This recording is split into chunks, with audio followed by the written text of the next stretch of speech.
ദീർഘമായ ആ കാലയളവിൽ അദ്ദേഹം ഏറ്റവും പെർഫെക്റ്റ് ആയിട്ട് അന്ന് ചെയ്ത ആളാണ്. തിരുമാലയായിട്ടാണ് അദ്ദേഹത്തെ സിനിമ. കാരണം ആ സിനിമ ഇറങ്ങുമ്പോൾ 8 ജില്ല കൊറോണ പിടികിടക്കുന്നത്. ശബ്ദം കേട്ടപ്പോൾ തന്നെ ആളെ പിടികിട്ടിയില്ലേ? അത് തന്നെ ബിപിൻ ജോർജ്. ഇനി ബഹുമാന്യരായ ദേശനിവാസികൾ, പ്രിയമുള്ള സഹോദരൻ,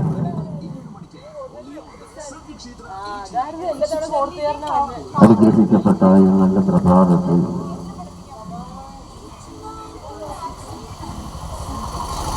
നമ്മുടെ രക്ഷിതാവും കർത്താവുമായ യേശുക്രിസ്തുവിന്റെ മാറ്റമില്ലാത്ത വചനത്തെ നിങ്ങളുടെ മുൻപിൽ നിന്നുകൊണ്ട് അല്പസമയം സംസാരിക്കുവാൻ ദൈവത്തിന്റെ കൃപ പകരുമാറാകട്ടെ എന്ന് പ്രാർത്ഥിക്കുന്നു. ഈ വേദഭാഗങ്ങളെ ശ്രദ്ധിക്കുന്ന എല്ലാവരെയും കർത്താവായ യേശുക്രിസ്തു ധാരാളമായി അനുഗ്രഹിക്കട്ടെ. യേശുക്രിസ്തുവിന്റെ സ്നേഹവും സമാധാനവും എപ്പോഴും നിങ്ങളുടെ ഓരോരുത്തരുടെയും ഹൃദയങ്ങളിൽ വസിക്കട്ടെ. അത് നിങ്ങൾക്ക് വലിയ അനുഗ്രഹമായി തീരട്ടെ എന്ന പ്രാർത്ഥനയോടെ, പ്രിയമുള്ളവരെ, ഈ കാലഘട്ടത്തെ നാം കാണുമ്പോൾ തിരുവഴുത്ത് നമ്മോട് പറഞ്ഞിരിക്കുന്നതായ കാര്യങ്ങൾ എത്രയോ വിലപ്പെട്ടവ. യേശു തന്റെ പരിശുദ്ധ ശുശ്രൂഷയുടെ കാലയളവിൽ ഈ ലോകത്തോട് വിളിച്ചു പറഞ്ഞത് മാനസാന്തരപ്പെട്ട് സുവിശേഷത്തിൽ വിശ്വസിക്കുമെന്ന്. സുവിശേഷം എന്നതോ യേശുക്രിസ്തു തന്നെയാണ്. അത് സമാധാനവും സന്തോഷവും പരസ്പരം സ്നേഹവുമാണ്. എന്നാൽ നാം പത്രങ്ങളും മറ്റു മീഡിയകളൊക്കെയും പരിശോധിക്കുമ്പോൾ മനുഷ്യന് മാനസാന്തരം എവിടെയെന്ന ചോദ്യം നാം നമ്മോട് തന്നെ ചോദിക്കേണ്ടിയിരിക്കുന്നു. കാരണം മാനസാന്തരമില്ലാത്ത മനുഷ്യൻ എപ്പോൾ വേണമെങ്കിലും പ്രകോപിതനാകുവാൻ സാധ്യതകളുണ്ട്. നല്ല മനുഷ്യനായിരുന്നു, നല്ല സ്വഭാവമായിരുന്നു, നന്മയൊക്കെ പ്രവർത്തിക്കുന്ന ഒരു വ്യക്തിയുമായിരുന്നു. എന്നാൽ ഇപ്പോഴങ്ങനെയല്ല, എല്ലാം മാറിപ്പോയിരിക്കുന്നു. ഇപ്പോൾ ദൈവത്തിന് വിരോധമായിട്ടുള്ള കാര്യങ്ങൾ ചെയ്യുന്നു, സഹജീവികൾക്ക് വിരോധമായിട്ടുള്ള പ്രവൃത്തികൾ ചെയ്യുന്നു. അങ്ങനെ ഉള്ള മനുഷ്യന്റെ ജീവിതത്തിൽ മാനസാന്തരമില്ലാത്ത അവസ്ഥയിൽ കൂടി നാം കടന്നു പോകുമ്പോൾ ഇതൊക്കെയും സംഭവിക്കുവാൻ സാധ്യതയുണ്ട് എന്ന് തിരുവഴുത്ത് നമ്മെ പഠിപ്പിക്കുകയാണ്. ആയതിനാൽ നമ്മുടെ ജീവിതത്തിൽ ഏറിയാൽ 70 അല്ലെങ്കിൽ 80 എന്ന ഈ ചെറിയ കാലഘട്ടത്തിൽ നമുക്കൊന്ന് മാത്രമേ ചെയ്യുവാനുള്ളൂ. അത് നമുക്ക് മാത്രമല്ല, മറ്റുള്ളവർക്കും അത് അനുഗ്രഹമായി തീരുവാൻ. പ്രിയമുള്ളവരെ, 2000 വർഷങ്ങൾക്ക് മുൻപ് കാൽവരിയിൽ ക്രൂശിക്കപ്പെട്ട യേശുവിനെ നമ്മുടെ ഹൃദയത്തിൽ രക്ഷകനും കർത്താവുമായി സ്വീകരിക്കുക എന്നുള്ള ഏകമാണ്. അതാണ് ക്രിസ്തുമാർഗം. അതാണ് ക്രിസ്തുവിൽ ഒരു മനുഷ്യൻ ആയിത്തീർന്നാൽ അവൻ പുതിയ സൃഷ്ടിയായിത്തീർന്നിരിക്കുന്നു. അവരിലുള്ള ദുഷ്ടനായ പഴയ മനുഷ്യൻ എന്നേക്കുമായി മരിക്കപ്പെട്ടിരിക്കുന്നു എന്നുള്ളതാണ്. അങ്ങനെ നമ്മുടെ ജീവിതത്തിൽ സമാധാനവും സന്തോഷവും നമ്മെ തന്നെ സംരക്ഷിക്കുവാനുള്ള ഒരു ശേഷിയും യേശുക്രിസ്തുവിൽ പുതിയ സൃഷ്ടിയായ മനുഷ്യന് കഴിയും എന്നുള്ളതാണ്. കാരണം ആ മനുഷ്യനെ നിയന്ത്രിക്കുന്നത്, ആ മനുഷ്യനെ ഇപ്പോൾ നടത്തുന്നത് ദൈവത്തിന്റെ ആത്മാവാണ്. ആ ദൈവത്തിന്റെ ആത്മാവ് അത് വെളിച്ചമാണ്. ദൈവം വെളിച്ചമാണ്. ആ വെളിച്ചത്തിൽ കൂടി യാത്ര ചെയ്യുന്ന മനുഷ്യൻ എല്ലാം കാണുകയും കേൾക്കുകയും അറിയുകയും ചെയ്തുകൊണ്ടാണ് ജീവിക്കുന്നത്. ആ മനുഷ്യന്റെ ജീവിതം ദൈവത്തിന്റെ നിയന്ത്രണത്തിലാണ് എന്നുള്ളത് നാം തിരിച്ചറിയേണ്ടതുണ്ട്. ഇവിടെ മാത്രമല്ല, വരുവാനിരിക്കുന്ന ലോകത്തിൽ ആ മനുഷ്യൻ എത്തിപ്പെട്ട് കഴിഞ്ഞിരിക്കുന്നു എന്നുള്ള യാഥാർത്ഥ്യവും നാം വിസ്മരിച്ച് കളയും. അതിന് നമുക്ക് വേണ്ടത് ദൈവത്തിലുള്ള വിശ്വാസമാണ്. പ്രിയമുള്ളവർ, കനാന്റെ സ്ത്രീ യേശുവിന്റെ പിന്നാലെ കരഞ്ഞുകൊണ്ട് ചെന്നു. കരഞ്ഞുകൊണ്ട് ചെന്ന സ്ത്രീ യേശുവിനോട് പറഞ്ഞത്, എന്റെ മകൾ ഭൂതത്തിന്റെ ഉപദ്രവത്താൽ വളരെ ഭാരപ്പെടുന്നു. ആ ഭാരം ആ വീടിനകത്തുള്ള സകല മനുഷ്യരെയും എപ്പോഴും അവരുടെ സമാധാനവും അവരുടെ സന്തോഷവും നഷ്ടപ്പെടുത്തിക്കൊണ്ടിരുന്നു. അവരുടെ സ്വാതന്ത്ര്യം നഷ്ടപ്പെട്ടുപോയി കഴിഞ്ഞിരിക്കുന്നു. അവർക്ക് ആശ്വസിക്കുവാൻ ഒന്നുമില്ല. സ്വന്തം മകൾ ഭൂതത്തിന്റെ ഉപദ്രവത്താൽ ഭാരപ്പെടുമ്പോൾ ആ വീട്ടിലുള്ളവർ എപ്രകാരമാണ് സമാധാനത്തോടെ ജീവിക്കുന്നത്? അതാണ് യേശുവിന്റെ അടുത്ത് വന്നാൽ അവളുടെ മകൾ സൗഖ്യമാകും, ആ സ്ത്രീയുടെ മകൾക്ക് ആശ്വാസം ലഭിക്കും എന്നുള്ള ഉറച്ച വിശ്വാസത്തോടെ ആ സ്ത്രീ യേശുവിന്റെ പിന്നാലെ ഓടിച്ചു. അവർ കരഞ്ഞുകൊണ്ടാണ് യേശുവിന്റെ പിന്നാലെ ഓടിച്ചെന്നത്. എന്നാൽ യേശു പല ചോദ്യങ്ങളും അവരോട് ചോദിച്ചു. അതിനൊക്കെയും അവർ ദൈവത്തോട് പറയേണ്ടതായ മറുപടികൾ പറഞ്ഞപ്പോൾ അവരുടെ ജീവിതത്തിലെ ദൈവത്തോടുള്ള ഏറ്റവും വലിയ വിശ്വാസവും അവരുടെ വായിൽ നിന്ന് പുറപ്പെട്ട വാക്കുകളിൽ ഉണ്ടായിരുന്നു. അപ്പോഴാണ് യേശു ആ സ്ത്രീയോട് പറഞ്ഞത്, നീ പൊയ്ക്കൊള്ളുക, നിന്റെ മകൾ സൗഖ്യം പ്രാപിച്ചിരിക്കുന്നു എന്ന്. യേശു പറഞ്ഞ ആ സമയത്ത് തന്നെ അവരുടെ മകൾക്ക് സൗഖ്യം വന്നു.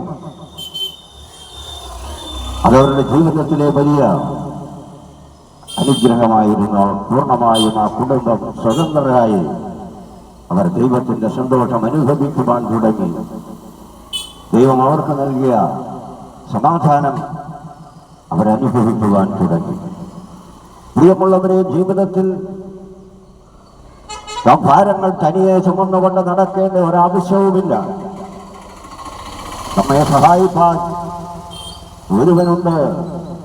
അതാണ് നസറേയനായ യേശുക്രിസ്തു.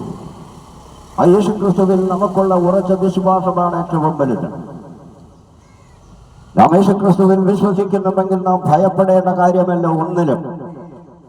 നമ്മുടെ ജീവിതത്തിൽ മനുഷ്യന് തോന്നുന്നതാണ് ഏറ്റവും വലിയൊരു പ്രശ്നത്തെയാണ് ഞാൻ നേരിട്ടുകൊണ്ടിരിക്കുന്നത്, ഏറ്റവും വലിയൊരു ഭാരമാണ് ഞാൻ എൻ്റെ ജീവിതത്തിൽ ചുമന്നുകൊണ്ട് നടക്കുന്നത്. എന്നാൽ യേശുക്രിസ്തുവിൽ വിശ്വസിക്കുന്നുവെങ്കിൽ തീർച്ചയായും നിങ്ങളുടെ ജീവിതത്തിൽ നിങ്ങൾ ഇപ്പോൾ അനുഭവിച്ചു കൊണ്ടിരിക്കുന്ന നേരിട്ടുകൊണ്ടിരിക്കുന്നതായ ആ വലിയ ഭാരം, അല്ലെങ്കിൽ ആ വലിയ നിന്ന, മറ്റുള്ളവരുടെ പരിഹാസം, രോഗത്താലുള്ള ഭാരം, സ്വാതന്ത്ര്യമില്ലാത്ത ജീവിതം, ഇതൊക്കെയും യേശുക്രിസ്തുവിന്റെ കരങ്ങളിൽ നാം ഏൽപ്പിക്കുന്നുവെങ്കിൽ തീർച്ചയായും പ്രിയമുള്ളവരെ, നമ്മുടെ ജീവിതത്തിൽ അത് വലിയ അനുഗ്രഹവും വിടുതലുമായി തീരും. എന്നാൽ മറിച്ച് നാം വിശ്വസിക്കുകയും ഭയപ്പെടുകയും ചെയ്യുമ്പോൾ നമുക്ക് പറ്റുന്നത് നമ്മുടെ വിശ്വാസം നഷ്ടപ്പെട്ടു പോയിരിക്കുന്നു. ഏത് വിശ്വാസം? യേശുക്രിസ്തുവിലുള്ള നമ്മളുടെ വിശ്വാസം നഷ്ടപ്പെടുമ്പോഴാണ് നമുക്ക് ജീവിതത്തിൽ നാം നേരിട്ടുകൊണ്ടിരിക്കുന്ന പ്രശ്നത്തെ ഓർത്ത് ഭയപ്പെടുന്നത്. ഭയപ്പെടുമ്പോൾ നമ്മളുടെ വിശ്വാസം പോയി. കാരണം ദൈവത്തിനെ ആശ്രയിക്കുന്ന മനുഷ്യന് ഭയപ്പെടേണ്ട കാര്യമില്ല. കാരണം ദൈവത്തിന് അസാധ്യമായതൊന്നുമില്ല. ദൈവത്തിൽ ആശ്രയിക്കുന്ന മനുഷ്യനെ സുരക്ഷിതമായി പരിപാലിക്കേണ്ട ഉത്തരവാദിത്വം ദൈവത്തിനുണ്ട്. അതിനാണ് കർത്താവ് പറഞ്ഞത്, ഞാൻ നിങ്ങളെ സൗഖ്യമാക്കും. അത് ദൈവത്തിന്റെ വാഗ്ദത്തമാണ്. ഞാൻ നിങ്ങളെ ആശ്വസിപ്പിക്കും. അത് ദൈവത്തിന്റെ വാഗ്ദത്തമാണ്. ഞാൻ നിങ്ങളെ തനിയെ ഉപേക്ഷിച്ചു കളയുന്നത് ദൈവമല്ല. അതൊക്കെയും ദൈവത്തിന്റെ വാഗ്ദത്തങ്ങളാണ്. അത് നമുക്ക് പ്രാപിക്കാം, അത് നമുക്ക് ലഭിച്ചിരിക്കും നിശ്ചയം. കാരണം നമ്മുടെ അയൽവാസിയോ നമ്മുടെ സ്വന്തം ജനമോ അല്ല ആ കാര്യം പറഞ്ഞിരിക്കുന്നത്, ദൈവം തന്നെയാണ്. ചിലപ്പോൾ ഇന്നത് നമ്മുടെ ജീവിതത്തിൽ സംഭവിച്ചെന്നു വന്നു എന്ന് വരികയില്ല, അത് പ്രാപിച്ചു എന്ന് വരികയില്ല. എന്നാൽ ദൈവം പറഞ്ഞിരിക്കുന്ന കാര്യം ദൈവം നമുക്ക് നമ്മുടെ ജീവിതത്തിൽ തന്നെ അത് നിവൃത്തിയാക്കി തരും. അതിന് നാം കാത്തിരിക്കുകയും നമ്മുടെ ജീവിതത്തിൽ ഏറ്റവും വലുതായി യേശുക്രിസ്തുവിനുള്ള വിശ്വാസം ഉറപ്പിക്കുകയുമാണ് വേണ്ടത്. അപ്പോഴാണ് പ്രിയമുള്ളവരെ നാം ദൈവത്തിൽ പൂർണ്ണമായും വിശ്വസിക്കുന്നവരും ദൈവത്തിന്റെ വാഗ്ദത്തങ്ങളെ പ്രാപിക്കുന്നവരും ആയിത്തീരുന്നത്. അപ്രകാരമുള്ള മനുഷ്യനെയാണ് ദൈവത്തിന് ആവശ്യം. ദൈവം അവരെയാണ് സ്നേഹിക്കുന്നത്, ഭയമില്ലാത്തവരെ. യോശുവയോട് ദൈവം പറഞ്ഞു, പഴയ നിയമത്തിൽ മോശ മരിച്ചതിന് ശേഷം ഇസ്രായേൽ ജനത്തെ നയിക്കുവാൻ ദൈവം ഏൽപ്പിച്ചത് യോശുവയെയായിരുന്നു. യോശുവയോട് പറഞ്ഞതിന്റെ ന്യായപ്രമാണം വിട്ട് നീ ഇടത്തോട്ടോ വലത്തോട്ടോ തിരിയരുതെന്നാണ്. കാരണം നിന്റെ ജീവകാലത്ത് ഒരു മനുഷ്യനും നിന്റെ നേരെ നിൽക്കുകയില്ല എന്ന് ദൈവം യോശുവയോട് പറഞ്ഞു. അപ്രകാരം തന്നെയായിരുന്നു യോശുവയുടെ ജീവിതത്തിൽ. ആരും യോശുവയുടെ നേരെ നിൽക്കുവാൻ ധൈര്യപ്പെടുകയില്ലായിരുന്നു. കാരണം ദൈവത്തിന്റെ വാഗ്ദത്തം പ്രാപിച്ച മനുഷ്യനായിരുന്നു യോശുവ. അപ്പോൾ ഭയപ്പെടേണ്ട കാര്യമില്ല നാം ഒന്നിലും. ദൈവമാണ് നമ്മോട് പറഞ്ഞിരിക്കുന്നത്, നീ ഭയപ്പെടരുതേ എന്ന്. അപ്പോൾ നമ്മുടെ വിശ്വാസം ദൈവത്തിൽ അത്രയേറെ ഉണ്ടെങ്കിൽ മാത്രമേ ദൈവത്തിന്റെ വാഗ്ദത്തങ്ങളെ നമുക്ക് പ്രാപിക്കുവാൻ കഴിയൂ എന്ന് തിരുവചനം നമ്മെ ബോധ്യപ്പെടുത്തുന്നുണ്ട്. എന്നാൽ ചില വ്യക്തികൾ ഇപ്രകാരം പറഞ്ഞെന്നിരിക്കും, നീ ഭൂതങ്ങളുടെ നേതാവായ ബെൽസെബൂലിനെ കൊണ്ടാണ് ഭൂതങ്ങളെ പുറത്താക്കുന്നത് എന്ന്. ഇതൊക്കെയും അവരുടെ അവിശ്വാസമാണ്, അവരുടെ വിശ്വാസമില്ലാത്ത ജീവിതത്തിന്റെ ഒരു തെളിവാണ് കാണിക്കുന്നത്.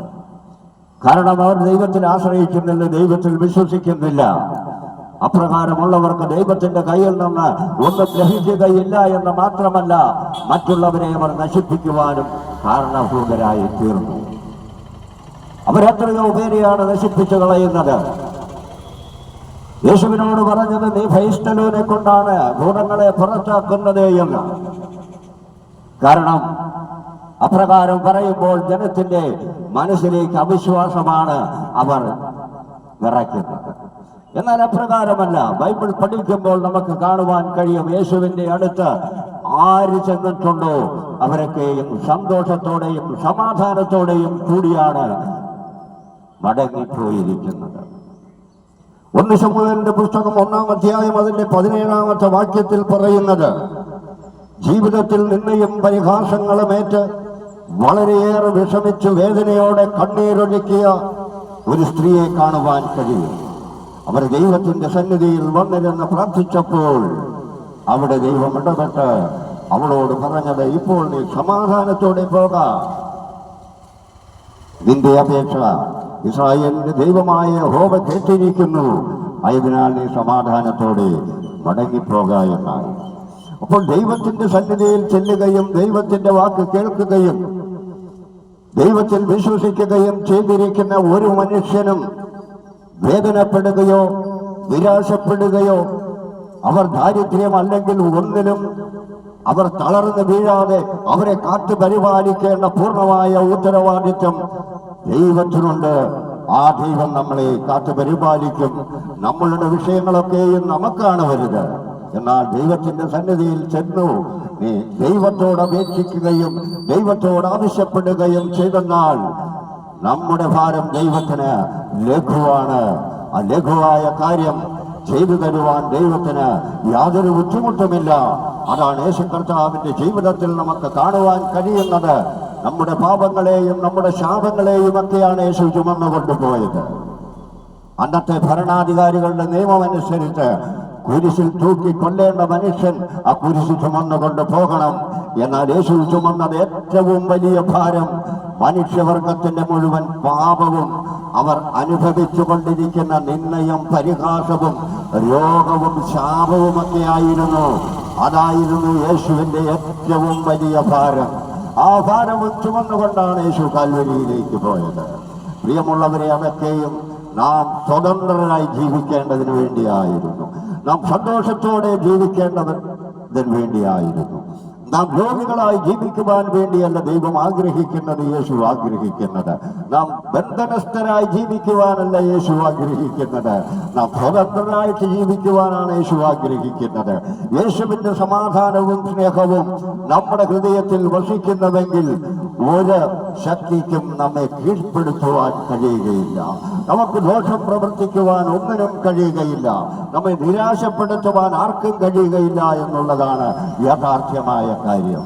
ഇതിനൊക്കെയും നാം ചെയ്യേണ്ടത് ഒന്ന് മാത്രമേ ഉള്ളൂ. പ്രിയമുള്ളവരെ, നമ്മുടെ ഹൃദയത്തിൽ യേശു രക്ഷിതാവും കർത്താവുമായി യേശുവിനെ സ്വീകരിച്ചുകൊണ്ട് നമ്മുടെ ജീവിതം മുൻപോട്ട് വിശ്വാസത്തോടെ നയിക്കുന്നുവെങ്കിൽ യേശു സകലത്തിനും മതിയായ ദൈവമാണ്. ആ ദൈവം ഒരിക്കലും നമ്മളെ കൈവിടുകയില്ല, ഉപേക്ഷിക്കുകയില്ല. മർക്കോസിന്റെ സുവിശേഷത്തിൽ പറയുന്നുണ്ട്, എരിഹോവിന്റെ വഴിയരികിൽ ഭിക്ഷയാചിച്ചു കൊണ്ടിരുന്ന കുരുടനായ മനുഷ്യൻ തിമായിയുടെ മകനായ ഭർത്തിമായി. അവനൊന്നും കാണുവാൻ കഴിയുകയില്ല, പക്ഷേ അവൻ യേശുവിനെ പറ്റി കേട്ടിട്ടുണ്ട്. അതാണ് യേശുവും ശിഷ്യന്മാരും അനേകായിരം ജനങ്ങളും ആ വഴിയിൽ കൂടി കടന്നു പോകുമ്പോൾ ആ ജനങ്ങളുടെ ആരവത്തെ കീറിമുറിച്ചുകൊണ്ട് ആ അന്ധനായ മനുഷ്യന്റെ, ആ കുരുടനായ മനുഷ്യന്റെ വാക്കുകൾ യേശുവിന്റെ ചെവിയിലെത്തി. ദാവീദ് പുത്ര യേശുവേ, എന്നോട് കരുണ തോന്നണമേ എന്ന് അവൻ അവിടെ ഇരുന്ന് വിളിച്ചു പറഞ്ഞപ്പോൾ പലരും പറഞ്ഞു മിണ്ടിപ്പോകരുതെന്ന്. എന്നാൽ അവന്റെ ശബ്ദം എത്തേണ്ടടുത്തെത്തി. യേശുവിന്റെ കാതുകളിൽ ആ ശബ്ദം എത്തിയപ്പോൾ അവിടെ നിന്ന് യേശു പറഞ്ഞു, നിനക്ക് ഞാൻ എന്ത് ചെയ്ത് തരണമെന്ന് ചോദിച്ചതിനെ എനിക്ക് കാഴ്ച പ്രാപിക്കണം എന്നാണ് അവൻ മറുപടി പറഞ്ഞത്.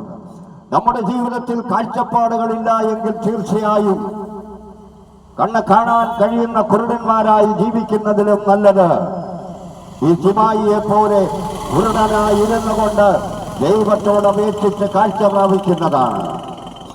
അവൻ യേശുവിനോട് കൂടെ ചേർന്ന് ആ കൂട്ടത്തിൽ പോയി എന്നാണ് പറയുന്നത്. യേശുവിനോട് ചേർന്ന് പോകുക എന്ന് പറഞ്ഞെന്നാൽ അതിനും വലിയൊരു സൗഭാഗ്യം ഒരു മനുഷ്യനും ഈ ഭൂമിയിൽ ലഭിക്കുകയില്ല. പ്രിയമുള്ളവരെ, ആ സൗഭാഗ്യം നമുക്ക് ലഭിക്കണമെങ്കിൽ 2000 വർഷങ്ങൾക്ക് മുൻപ് കാൽവരിയിൽ മാനവരാശിയുടെ മുഴുവൻ പാപത്തിന്റെയും പരിഹാരത്തിന് വേണ്ടിയാണ് യേശു ക്രൂശിക്കപ്പെട്ട് മരിച്ചടക്കപ്പെട്ട് 3-ാം നാൾ ഉയർത്തെഴുന്നേറ്റ് സ്വർഗത്തിലേക്ക് കരേറിപ്പോയി. ഞാൻ വീണ്ടും വരും, എന്നിൽ വിശ്വസിച്ച് ജീവിക്കുന്നവരെയും എന്നിൽ വിശ്വസിച്ച് മരിച്ചവരെയും ചേർത്ത് കൊണ്ടുപോകുവാൻ യേശു കർത്താവ് വീണ്ടും വരും. ആ വരവ് നാം ഒരുങ്ങിയിരിക്കേണ്ടതാണ്. ആ വരവിനെ പറ്റി പ്രാർത്ഥിക്കുമ്പോൾ ഇങ്ങനെ പ്രാർത്ഥിക്കരുത് കേട്ടോ, ഓർക്കണം. ഗാന്ധി ജയന്തിക്കോ ഇംഗ്ലീഷ് മാസം 1-ാം തീയതിയോ മാത്രമേ കർത്താവേ നീ വരാവൂ എന്ന് പ്രാർത്ഥിക്കരുത്. കർത്താവിന്റെ വരവ് ഏത് സമയത്താണെന്ന് ഒരു മനുഷ്യർക്കും അറിഞ്ഞുകൂടാ. നാം ഒരുങ്ങിയിരുന്നാൽ മാത്രമേ കർത്താവിന്റെ വരവ് നാം അറിയുകയുള്ളൂ. അവൻ ഒരുക്കിയിരിക്കുന്ന നിത്യമായ ഭവനം ഇവിടെ ഏറിയാൽ 70 അല്ലെങ്കിൽ 80 എന്ന ഒരു ചെറിയ കാലഘട്ടം മാത്രം വലിയ കഷ്ടതകളിലും ദുരിതങ്ങളിലും പ്രയാസങ്ങളിലും കൂടിയാണ് മനുഷ്യൻ ജീവിച്ച് കടന്നു പോകുന്നത്. എന്നാൽ അവരൊരുക്കിയിരിക്കുന്ന നിത്യതയിൽ നമുക്കെന്നും എപ്പോഴും ആ അവസാനമില്ലാത്ത കാലത്തോളം സമാധാനവും സന്തോഷവും സ്നേഹവും മാത്രമായിരിക്കും. ആയതിനാൽ ഹൃദയങ്ങളിൽ യേശുവിനെ രക്ഷകനും കർത്താവുമായി സ്വീകരിക്കണമേ എന്ന അപേക്ഷയോടും പ്രാർത്ഥനയോടും കൂടി ഞാൻ എൻ്റെ വാക്കുകൾ ഇപ്പോൾ ഇവിടെ അവസാനിപ്പിക്കുന്നു. കർത്താവായ യേശുക്രിസ്തു നിങ്ങളെ ധാരാളമായി അനുഗ്രഹിക്കട്ടെ.